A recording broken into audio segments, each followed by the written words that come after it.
Hey there, I'm Mother Eartha. I tell stories, and sometimes I talk about stuff, sometimes even hard stuff. You know, life isn't always sunshine and rainbows.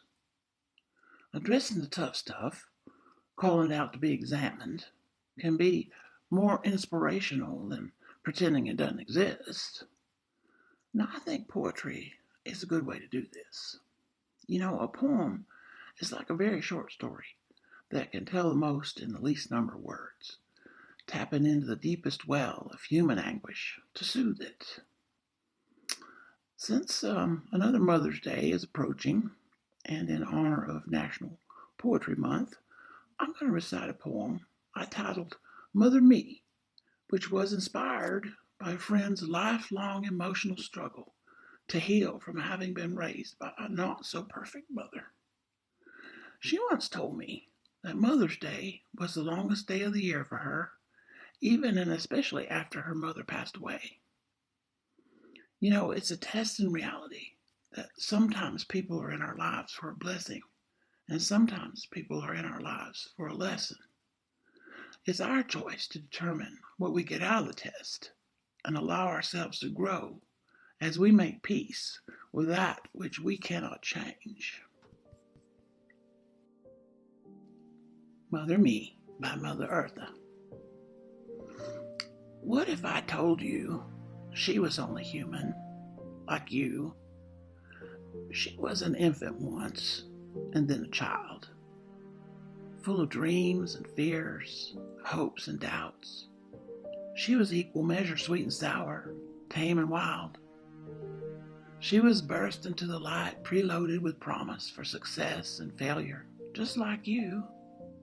But her first cry announced the burden of her DNA, all the good and bad poised, waiting for its cue. Her own cause and effect prepared to be revealed, her future lessons, both tender and harsh, scripted like a play. The sum of all her right and wrong follows the story of graceless stumbling to find her way, which serves to prove that she could never be more than human, like you, and never an icon of perfection. And yet, did you not still learn from her, if only what not to do?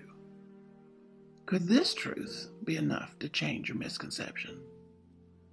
If you could admit her story taught you something valuable, that we all come equipped to live individually, able to fill ourselves up, each accountable for our own shortcomings to forgive, then you might bravely release all that disappointment skyward, a balloon straining against its tether, freed at last, and watch until it drifts into oblivion, taking with it all the unmet expectations of the past. Blame her for your angst if you must, but then you will be forced to blame yourself as well for all the time wasted longing for a perfect life story wherein you might have composed your own better tale to tell.